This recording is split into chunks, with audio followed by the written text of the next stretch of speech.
Hello friends, welcome back my YouTube channel Sahil academy.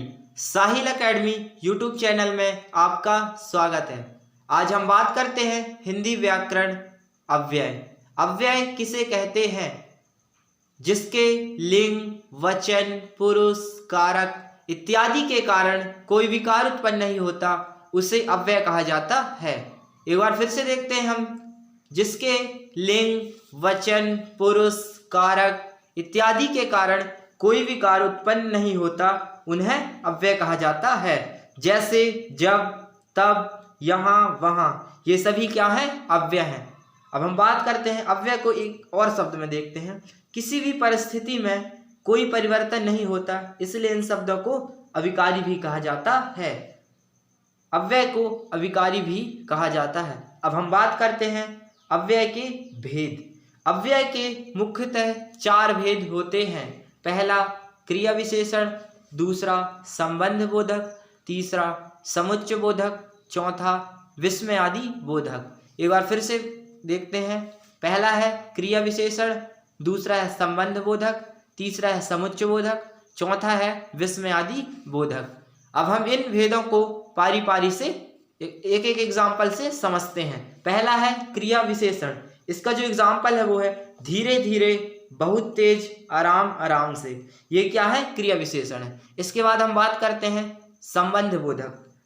इसका जो example है वो है का, की, के।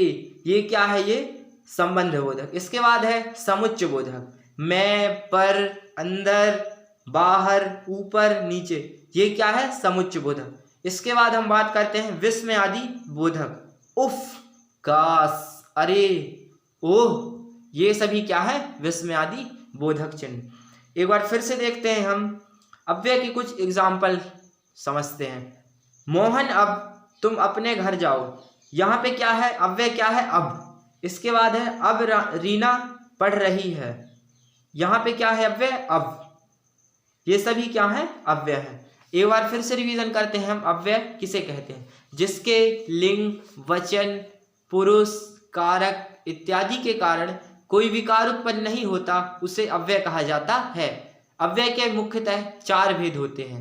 पहला क्रिया विशेषण, जिसमें क्रिया के बारे में बताया जाता है। दूसरा संबंध बोधक, तीसरा समुच्चय बोधक, चौथा विस्मय आदि बोधक। जहाँ पे विस्मय आदि बोधक चिन्ह लगता है उसे विस्मय आदि बोधक अव्यय कहा जाता है।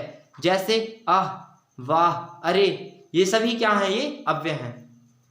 फ्रेंड्स, अगर आप हमारे YouTube चैनल में नए हैं तो चैनल को सब्सक्राइब करें और ज़्यादा से ज़्यादा लोगों को शेयर करें, ताकि वे सभी लोग जिनको हिंदी व्याकरण की ज़रूरत है वो पढ़ सकें।